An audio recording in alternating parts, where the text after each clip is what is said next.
I'm so excited and honored to introduce to you Adrian Mendoza to the podcast. He is part of the Silence team, and recently on Twitter, I asked for your table of contents for your book, and someone responded. Her name is Fox, D.A. Fox, SCZ. This is what she wrote. I had just had the pleasure of attending a training of his, not about his book, but the 7 steps. Best, most engaging training I've ever had in years. So, with that introduction, Adrian Mendoza, bienvenido al podcast.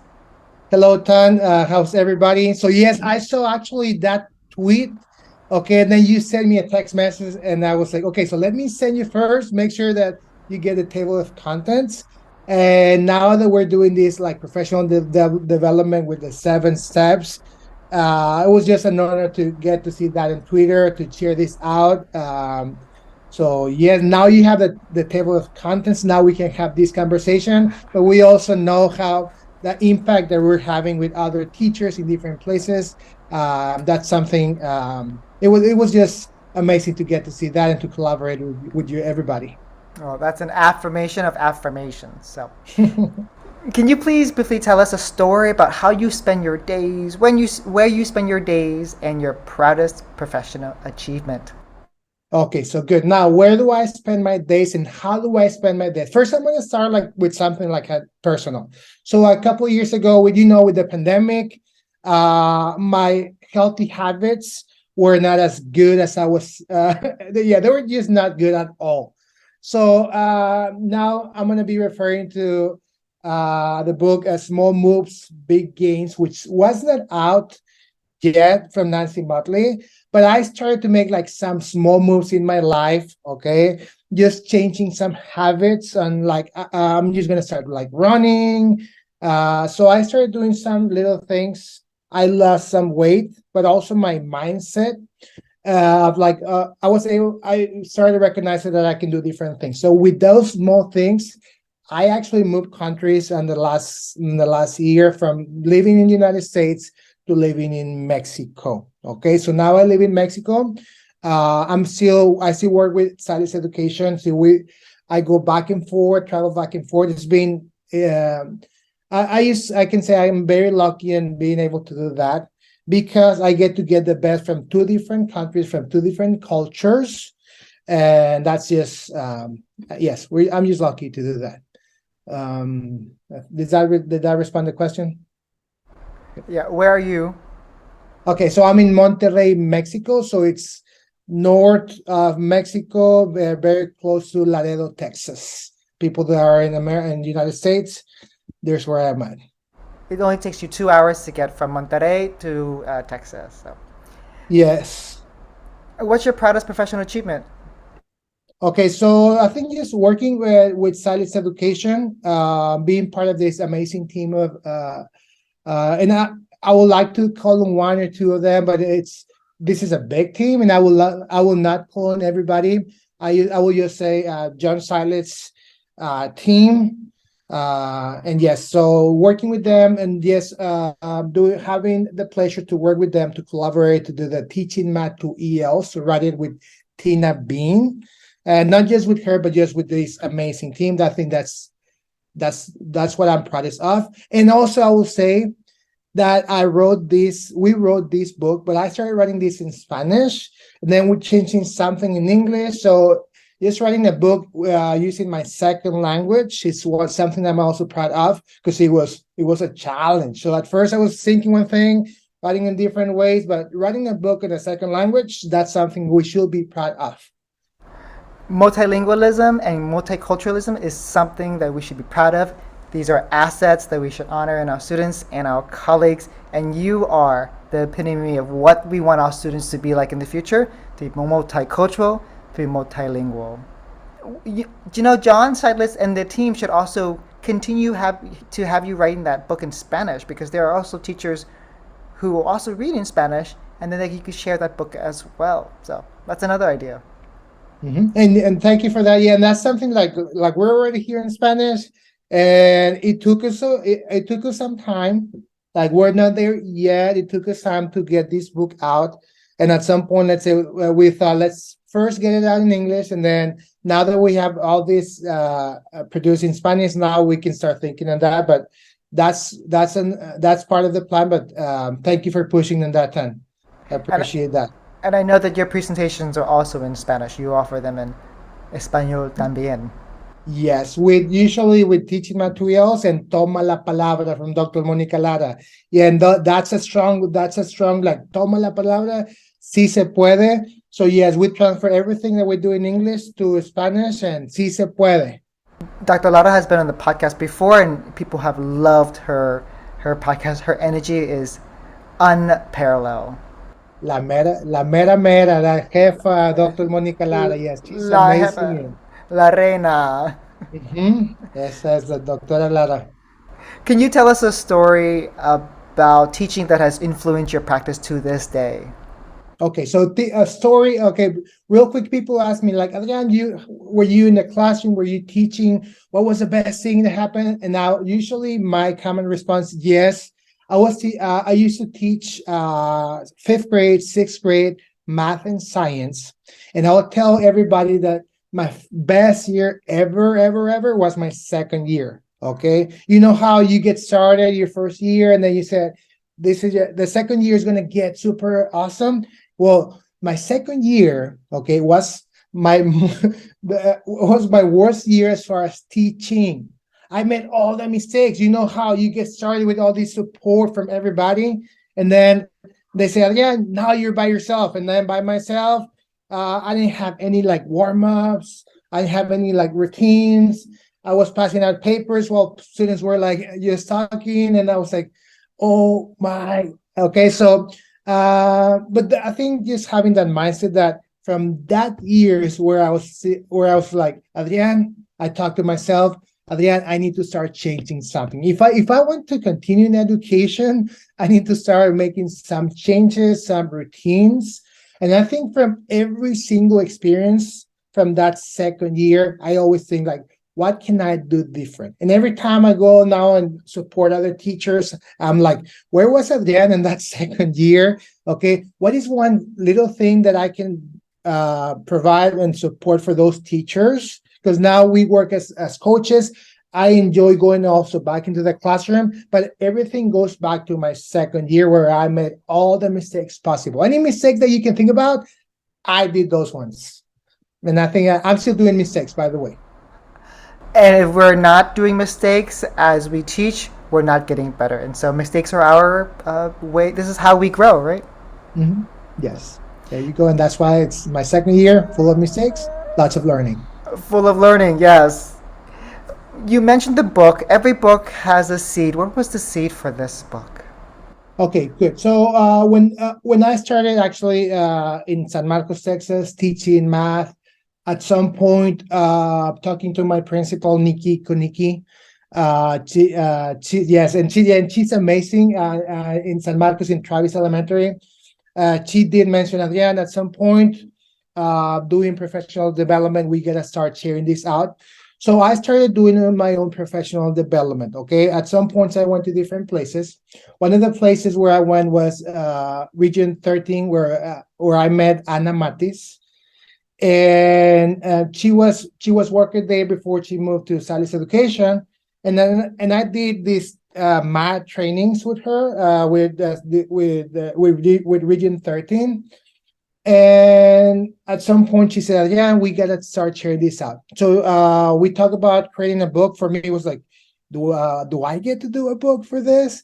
Okay, so for me, just having that those connections, making sure that we know that we can share, okay, different support for teaching math to ELLs. And then at the end of the day, I ended up with this awesome group of from Salis Education where we created everything thinking, okay, on what mostly first, second year teachers might need to support math, okay, in the classroom for multilingual, okay, also getting that differentiation piece, okay. So I think that was the seed, just starting to tear out, expanding our, getting out of our comfort zone was what was the main thing for me. So you hear that, teachers. If you have a presentation that you constantly share, maybe that is the seed for your book. There you go. Can you tell us why math can be so challenging for multilingual students? Okay, so that's a good question. And I'm going to start with math can be challenging for us as teachers. Okay, I think that sometimes we think about multilingual learners, like why is it challenging for them? But I think us as teachers, I think it's a challenge to teach math. One of the reasons is because math is evolving. Okay, constantly we're teaching math in different ways. But most of us, okay, actually in my second year, and I'm gonna constantly go back to my second year teaching. When I started teaching my second year, I was trying to teach the way how I learned when I was a kid. Okay, so this is how I was successful. Okay, but nowadays, okay, teaching math in classrooms, even in the standards, it says you get to teach providing these visual representations and doing that. And those were things that I was not used to. Okay, now in addition to that, you get your multilingual students. You have students at different levels, so we also need to think about differentiating in those math classrooms. Okay, so I think the challenge it's mostly the mindset and knowing like the way how we're teaching math. Yes, we can use some of the tools that we learned when we were kids, but we also need to be thinking about how can we keep those visuals, because I by myself, I did not learn math with visuals, and then transferring these to multilingual. Okay, now there's some misconceptions about students in the classroom. Sometimes we think the fastest students are the smartest ones in the classroom, and I think with multilinguals we also got to be thinking that process time will be important. Some of us, like if we come from a different country, from a different place, in my math classroom, I think I'll say the biggest challenge is just being providing that wait time for kids in the classroom, and then respecting their ideas. That'll be the main thing. What are the fundamentals of teaching math to MLs? That's one of your chapters in your book. Okay, so I think going back, one day Valentina Gonzalez, she asked me about, can we teach math without teaching language? And I was like, no, that's not possible. Okay, so and then she asked me, can we teach language without teaching math? And the answer was yes. So going from starting with the language development. Okay, so understanding that yes, kids in our classrooms, they're going to be using language. I do constantly usually talk about my daughters, Camila and Sofia. Okay, so Camila and Sofia, and they're completely different. And in every lesson that I do, I think, can my Camila and my Sofia, can they be part of conversations? And I'm going to transfer this to math. So I start a lesson in my classroom, and I'm talking. Now, what if my Camilas and Sofias cannot be part of the lesson? They cannot talk about it. They cannot write about it. Okay, so how language, how visual sentence stamps and different scaffolds are going to give entry points for our kids to be part of math language. And when kids stick to the language, now the content is going to come in place. So I think the fundamentals, we go back to language development. And that's also going to be referring to the 7 steps, shelter and instruction, and we can go from there. Would you talk more about that? How does the 7 steps enter into teaching math?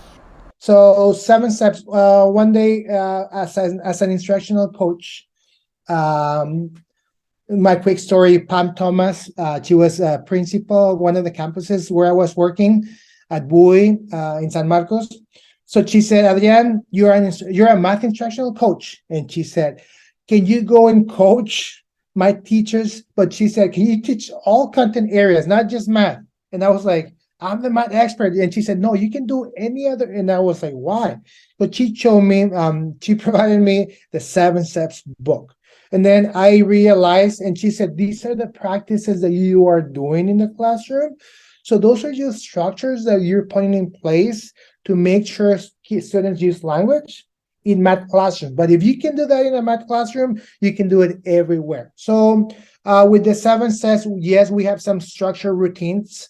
I did mention that my second year was the most horrible year. Well, what I needed some structure. So even when we teach math, okay, just having structures in place to make sure kids feel safe with step number 1, like what to say if I don't know, especially in math classrooms. Some students are afraid okay, of going to math classrooms. In math, I will tell you that's the most hated subject. And one of the reasons is because like I'm afraid to be there because there's things that I don't know. So even with SEP 1, you're teaching the kids it's okay not to know something in my math class. You're here, this is a safe environment, and then we're gonna start with some structures in place. And I think that's what 7 steps provide. Okay, and at some point I know we can share a link about the 7 steps. I know some of us are very familiar with the 7 steps, but these 7 steps starts with teaching students what to say instead of I don't know, and it ends with step number 7, structure reading and writing. And there's where kids are going to be producing language in math classrooms. You gave us the first and the last one. Would you just list out the other ones in between? Okay, so step number 2, having kids speaking complete sentences, and we work with consistent sentence stems. Now those sentence stems help with differentiation in classrooms, and they're at different levels. That's also going to help with multilingual learners. Step number 3, randomize and rotate. This helps, okay, with choosing, once again, your Camilas, your Sophias. Typically in math classrooms, there's always 1 or 2 kids raising their hands that they know the answers. And there's others that I call like their ghost students. They go and sit there, and if we don't call them, we don't expect anything from them. They're going to go from classroom to classroom without saying anything, without producing anything, constantly during the school year. And I think we can work for those students, and we can also label the equity part where everybody can be part of the classroom. Step number 4 will be the total response signals. Okay, that also helps with process time. Okay, are you ready? Okay, do you need more time? Step number 5 will be that vocabulary and visuals that support objectives. And we use those visuals as an entry point with the objectives.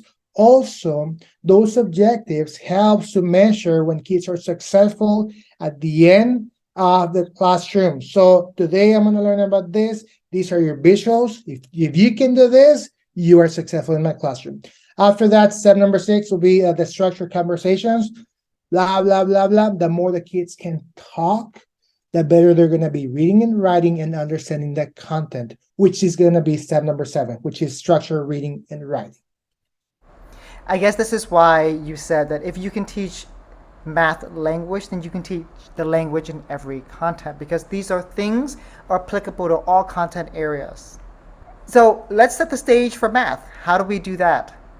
Okay, good. One of the things, once again, I'm going to go back to the ways how we taught math before. Like this is how I was used to teach it. Just having the mindsets in the classroom. One of the chapters of teaching math to ELLs is mathematical mindsets. How do we get started? What's an entry point? Okay. I did making research. There's Dr. Jo Buller. She has a website, ucube.org. And I started learning also about mindsets. Do you know how you get at some point where you do like, you start helping, supporting teachers, and at some point like, I don't think my students can do this, or how can we do this? Or this is the way how I teach math, and this worked for me. So with these mindsets, I do summarize this into 3 components. The first way, it's making sure that math is open and multidimensional. Just as we have multilingual learners, kids come with different ideas, and we're going to provide different entry points for them. Okay, so just making math open. There's multiple ways to solve problems. There's multiple ways to see the context in math classrooms. So we start with that idea, okay? That's going to be our step number 1 from the cycle. And then after that, math is visual, okay? If students can visualize it, they can understand it. Okay, I'm talking to secondary teachers. I have my friend Luis Sosa. He was a secondary coach in San Marcos. And he was teaching like secondary, and my constant question for him is, hey, Luis, how do you visualize that?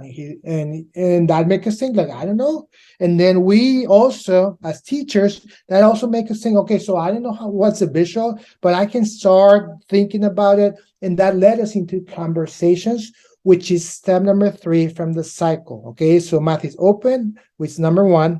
Number 2, math is visual. And number 3, math is conversations and connections. So once you have your visuals, now you can talk about it. You get excited. We celebrate success. Like, this is my idea. And students come up with like, oh, that's Tan's idea and that's John's ideas. And then conversations come alive, and then math is open again. And that's kind of the stages of the mindsets that we are presenting, that we want to encourage in those math classrooms, also to bring that excitement for the kids. It makes math more affirming and approachable to kids, particularly the first one, which is math is multidimensional. So there's not just one way to get an answer. There's multiple ways. There might be one answer, but there are multiple ways to get that answer. So students' path to get to that answer is still honored. I remember you being on the podcast with Steve Sofronis, and you said comprehension is one visual away. Yeah, okay, so basically, we do have like, how can we make content comprehensible? Okay, and we do have a list. And yes, some of our kids might be one visual away or one gesture away. Sometimes even I do this in professional developments where I tell them, do you know what's a circle? And people look at me, I don't know what's a circle. And then I show them a gesture of a circle. And then they, oh, Adrian, you were talking about a circle. And I say, yes. And I was mispronouncing that on purpose. But sometimes kids might be thinking about circle with clowns, because, circle is circus. But if we do like one gesture, they might be that one gesture, one visual away, one graphic organizer away from making that content comprehensible. Okay, and when content is comprehensible, now kids can start producing the language that we desire. Right. I always say that there's the seed, which is comprehensible input, and then there's the output, which is the fruit. Okay, so I got it. So that's the product, the fruit, and everything goes out. So got it. Great way to put it there, Tan. You were talking about circle and círculo. And it brought me to the thought of translanguaging. How do you use translanguaging with multilingual students? Okay, so once again, especially in math classrooms, when I started teaching, this was the thing. I moved from Mexico to United States, okay? And they told me, Adrian, you're gonna be working with bilingual students, multilingual students. They need your help. So I got into my classroom, and then I started noticing that most of the kids, their English, everybody's kids, their English was better than mine. I like, how am I gonna help these students in the classroom? I can hear them speak, and everything sounds good, and like, so then I started realizing how the academic vocabulary, okay, was not there, and there's where I understood that I was there for. But I did understand, like, translanguage, some kids were talking about different ways, some common mistakes, okay, in the first language, some in second language. And just as I mentioned before, okay, at some point, Adrian, you have an accent. I don't think my daughter should be in your classroom. And these kids are coming with accents, with mistakes that they're making, but we gotta appreciate that accent, those mistakes that they're making, and we need to build on that, okay? So having an accent, making those mistakes from one language to the other one means that means that there's two different paths that these kids are following, and we can work from there. And Dr. Jose Medina, he speaks a lot, okay, about trans languages. And he said, no te quito, te doy. I will not take anything away from you. This is how you use your language. I'm just going to be adding to your repertory. Kids come with repertories of different languages, and we need to use that in our advantage. Boom. What are your suggestions for delivering math content effectively? Okay, so once again, having structures in place. I'm going to go back to the 7 steps, but also having some like starting points during teaching math to ELs. There's different chapters that we talk about. Just having like even the warm up. Okay, so how we start our lesson. Okay, it's basically we're planning, as you mentioned, we're planting the seed to get our fruit at the end of the lesson. Okay, so yes, starting with making content comprehensible. And we do start with what is the objective to be successful in my math classroom? Okay, and there's where we start putting the visuals. Like if my kids don't know what's a circle, Okay, today we're going to be learning about circles. We put our visual, we put our gesture, making sure all my students at all different levels can be part of the conversations and the engagement. Okay, so it starts with your warm-ups, with your objectives in math classrooms, and always thinking about language development. If I'm in a math classroom where my kids are not speaking, reading, listening, writing, and I'm teaching all the content, in that classroom, and I'm doing all the talking as a teacher, probably I need to start changing something to start getting the kids, first of all, to produce language, but then also getting them excited about being in your math classroom. Kids that are excited, kids that are safe, the kids that want to be there are the ones that are going to start learning. And this is like a revolution. Think about a revolution like, now I like math. Now my ideas are appreciated. Okay, and we're gonna go from there. So once again, the chapter starts with the warm-ups, interactive lecture. How do we get kids to speak, to read, to write? And there's some different ideas to get them to do that. And yes, sí se puede, sí se puede. In math classrooms, yes, we can do it at different grade levels. Okay, even with your secondary students, oh, my kids, they will not talk. Yes, they will talk, they produce, and we can also get them excited. Si se puede. It always goes back to the teacher's mindset. Do they believe Boom. the students can? If they can, watch those students, they will perform well. Mhm. So can you actually, so you just talked about content delivery. Can you paint us with paint for us a picture of what that might look like in a class? Like show a content that you, like a lesson that might be taught in math. Okay, good. So we'll start during the lesson. We'll start with the objectives. What are we learning? What are we learning today? It will have a warm up. Okay. Once again, in every single aspect of this lesson, the warm up is gonna be open. It's gonna be with visuals, and it's gonna provide opportunities for structured conversations. If we're familiar with talk, read, talk, write. Okay, so once again, going back to Nancy Motley. Okay, even before I start telling the kids something about my math content, if I'm talking about coordinates, okay, let's talk about this map, let's talk about some context. So we start with a conversation. Now, the read part and the talk, read, talk, write. The read part is basically what I want to tell them, what I want to tell the kids. It's going to be something that kids can read. It can be 1 or 2 paragraphs. Does not need to be like a 3-page PDF. It can be like an anchor chart. Okay, but just changing that my talking to something kids are reading. After that, after kids read, the second component is talk again, where they actually talk about what they learn. They talk about the content. And finally, write. This is in math, this can be look like 2 or 3 word problems where they practice what they learn or where they're writing something. So writing does not need to be, once again, 2 or 3 paragraphs. It can be drawing something. Just draw me your idea. Okay, there's where we as teachers, when we check for understanding, and so we walk around. Once again, we celebrate students' ideas with that writing piece. We go back to the objectives. We look at it with the students and say, have we done this, and that? Tell yourselves you are successful. And kids, oh, I was successful today, and I was able to finish my sentence, and I was able to do this. And if kids are successful, I, as a teacher, will say I was successful during my math lesson, and we're gonna go from there. And I think that's how I envision like our math lessons with all the scaffolds that our multilingual learners need. I will make sure that my Camilas and Sophias can be part of every conversation in that math classroom. You mentioned writing and math. Can you actually talk about how you structure academic writing and academic conversations for MLs in math class?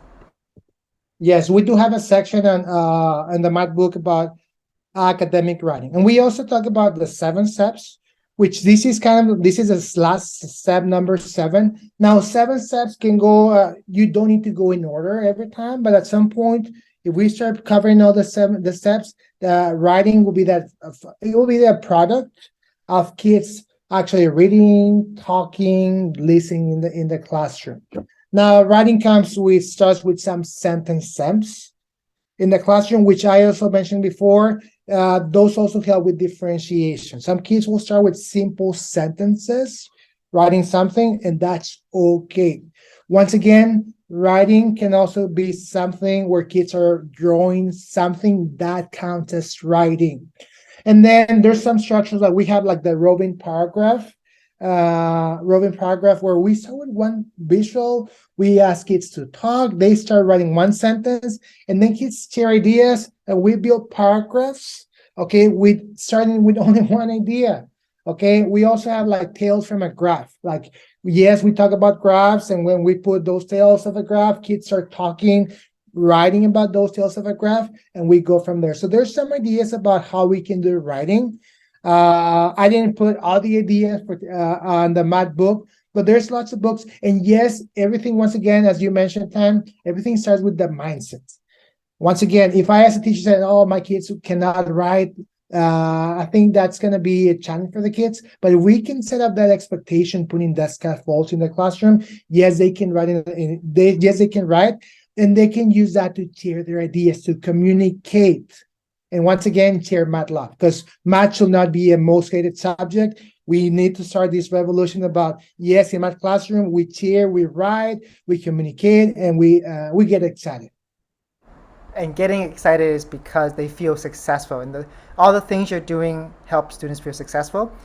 It's like lowers the affective filter around math, and it lowers the affective filter around language around math. So our second to last question: how do we design equitable math assessments for MLs? Okay, so Dr. Carol Salva, she constantly talks. She does with the objectives, the annotating the objectives and writing down. So on the objectives, she talks a lot about exit tickets. Okay, so this is my exit ticket at the end of the lesson. This is going to be my writing piece, or this is what I'm going to be learning at the end of the day. Now, with doing that, it helps with two different things. First of all, it provides multilingual students with a focus on what the lesson is going to be about, with all the scaffolds that kids know, with those annotations. And second of all, it provides process time. Like at the end of the lesson, I'm going to be writing about this, I'm going to be solving about that. So there's where we start with those scaffolds that students need. And once again, Dr. Salva, she talks about it. She's been amazing at delivering this and making this like a big thing, because this is the thing. This is the thing. This is not just one more thing. So we start with scaffolding, and those instructional strategies are going to be the thing for everybody, not just in math classrooms, but everywhere. So once that we set up the stage, make sure that all my Camila, Sophias can be part of the lesson. They know what the assessment at the end of the day is, okay? And I'm providing that process time. I can go from there. And then when we assess, yes, some kids might be might be able to verbally communicate their ideas. Some of the kids might find different ways and different paths. In every single activity, from the Teaching Math to ELLs books, we have this differentiation guide where we write, like, what can we do with our beginner students? What can we do with intermediate? What can we do with advanced? And we're not saying that your advanced students are smarter than my beginners. They're just at the different levels of language. But we also need to make sure that we celebrate their successes as they go. And even your beginner students, they can come up with those amazing ideas. When you formative assess these students, you might get still for one of your idea from your beginners and share with your intermediate or advanced high, because kids come with different places, and if we can make math multidimensional, okay, the cultures are going to be aligned there. So boom, I just got excited with this question. I think you got excited for the whole podcast. So you mentioned Dr. Lara, and when I think of her, I think of her energy as infectious, and you are also matching her energy right now. She would be very proud of how you present with love and excitement and possibility for math, and particularly math for ML. So okay, so yeah, it's an honor time to be here. Here's my last question. Red light, green light, and yellow light. So red light is something that you ask teachers to stop doing in terms of when teaching math.